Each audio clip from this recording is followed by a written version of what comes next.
Slogan দেখি যখন চোখের সামনে ভেসে উঠে, আপনাদের মনে আছে আপন ছোট ভাইয়ের লাশ নিয়ে দুইটা বোন মিছিল করছে, এপিসি থেকে আমাদের ইয়ামিনের লাশটা ফেলে দিচ্ছে, তখনও মারা যায়নি, সে ফুটপাত নিয়ে টানা হেঁচড়া করছে।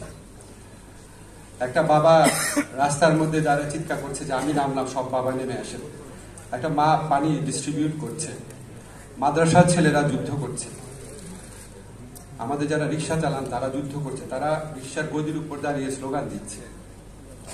আমার মনে হয় না বাংলাদেশের জীবনে কোনোদিন এত মহাকাব্যিক কোনো ঘটনা ঘটেছে।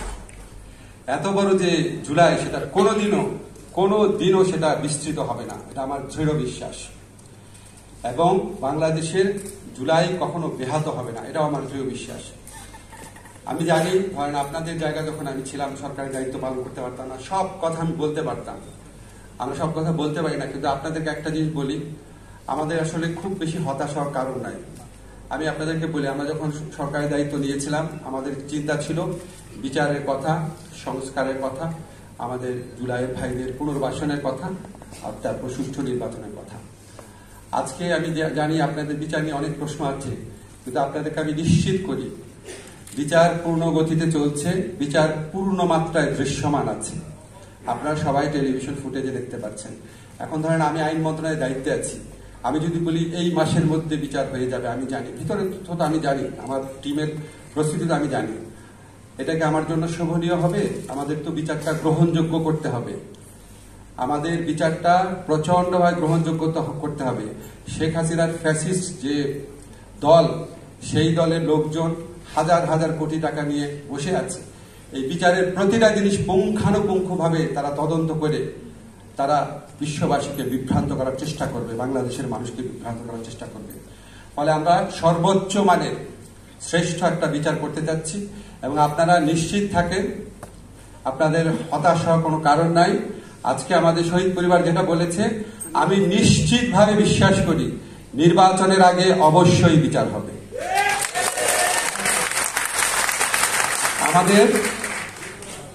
আমাদের যে সংস্কারের কথা আছে, দেখবেন আমরা নিজেরা হতাশা ব্যক্ত করি, কিন্তু আপনারা নিজেরা চিন্তা করে দেখেন তো, এখন পর্যন্ত যে ব্যাপারগুলোতে ঐক্যমত প্রতিষ্ঠিত হয়েছে, সেটা হচ্ছে সংসদীয় কমিটির নেতা থাকবেন বিরোধী দল থেকে, সরকারের যে প্রধান থাকবেন তার মেয়াদ হবে 10 বছরের, তারপরে আমরা উচ্চ কক্ষ নিয়ে আলোচনা করছি, পিআর হয়ে যাবে, আমি দৃঢ়ভাবে বিশ্বাস করি। আর্টিকেল 70 যুগান্তকারী পরিবর্তন হয়েছে। আমাদের এই যে 4টা অ্যাচিভমেন্টের কথা বললাম, আরো কয়েকটা আছে, আমার এই মুহূর্তে মনে পড়ছে না। আপনি চিন্তা করেন তো, গত 54-55 বছরের ইতিহাসে কত সংস্কার ভাবনা হয়েছে, কত দল কতভাবে বসেছে, কত বিদেশিরা বসেছে, কত প্রজেক্ট হয়েছে। কোনোদিন এই 4টা ক্ষেত্রে অ্যাচিভমেন্ট হয়েছে?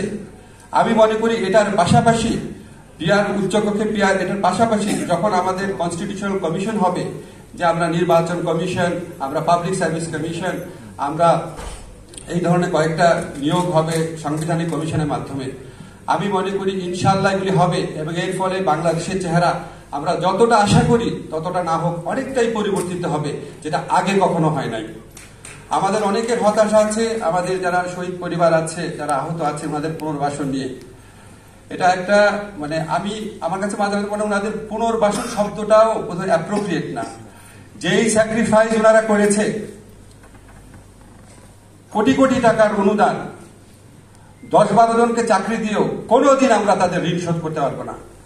কিন্তু একটা জাতির নিজের কাছে একটা বিবেক বোধ থাকে, একটা মনে হয় একটা কৃতজ্ঞতা বোধ থাকে, সেখান থেকেও এখন পর্যন্ত যেটুকু হয়েছে, আপনি খেয়াল করে দেখেন, আমরা অ্যাটলিস্ট 95% আইডেন্টিফাই করতে পেরেছি, তালিকাভুক্ত করতে পেরেছি। ওনাদেরকে খুব ডিটেইল বলতে চাই না, আপনারা জানেন সবাই, অনেক কিছু করা হয়েছে, আর অনেক কিছু করা হবে।